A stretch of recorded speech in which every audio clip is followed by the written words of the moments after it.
Hey, Todd, Masson, editor of Louisiana Sportsman, with today's Deepwater Horizon update. Today is May 17th, which is day 28 of the spill.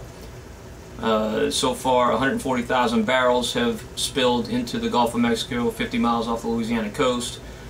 That totals 5.9 million gallons. Now, of course, the good news, over the weekend, BP was successful in installing an insertion tube into the riser.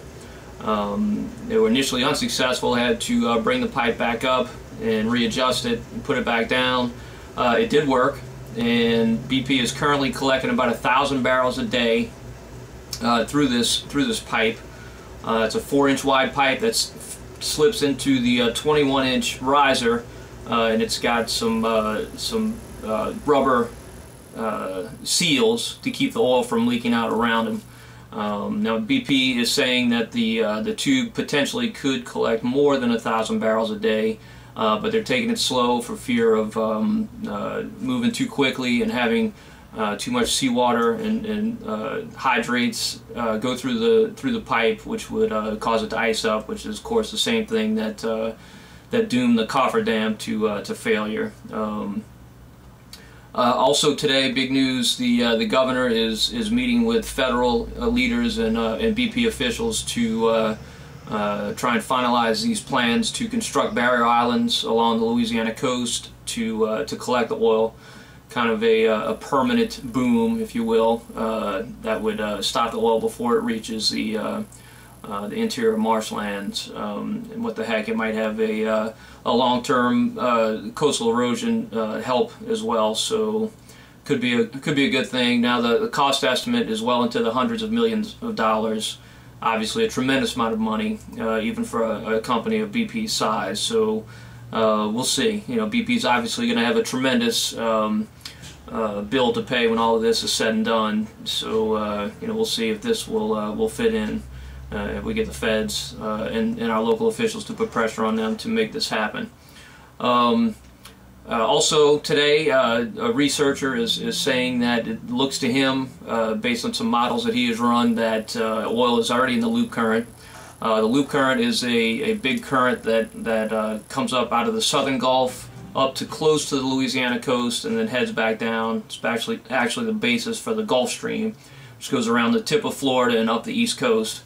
If the oil has reached the loop current, it will get into the Gulf Stream and, you know, potentially have impacts the Florida Keys and maybe even along the East Coast. We'll wait and see. Fisheries-wise, the department closed a big chunk of Lower Terrebonne Parish on Saturday night after a shrimper self-reported that he had pulled up oil-affected shrimp. The department looked into it and determined last night that they could reopen that area. So much of Terrebonne Parish is open. However, some of it is still closed, including on the marsh side of the island. So definitely want to check out LouisianaSportsman.com to see the exact boundaries of what is open and what is closed. The state also opened a chunk between Point Orfeur and Jack Stout Bayou in Lower Terrebonne. Again, look at the map and you can see exactly what is open, what is closed. That's it. That's all we got to report. The fishing is absolutely fantastic by all accounts. Of course, late last week the department opened much of the interior marsh on the east side. And all the reports I'm getting is that the fishing is lights out. I guess because those fish haven't been touched for a couple of weeks. They are just thick and very hungry and eating. So get out there and catch some fish. Obviously check and make sure the area you're fishing is open. And try and maintain contact throughout the day so you can see. Obviously it's a very fluid situation. Many of these areas are closing by the hour and then reopening hours later. So just you need to stay up to date. Be confident in what you know so that you can share it with any law enforcement in the area, because again, some of the law enforcement is behind the times on what is open and what is closed. You know, so it's best to be informed.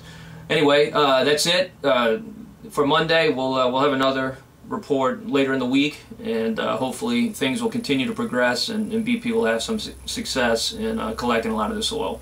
All right, good luck out there. Let us know how you do with reports on LouisianaSportsman.com. Good luck.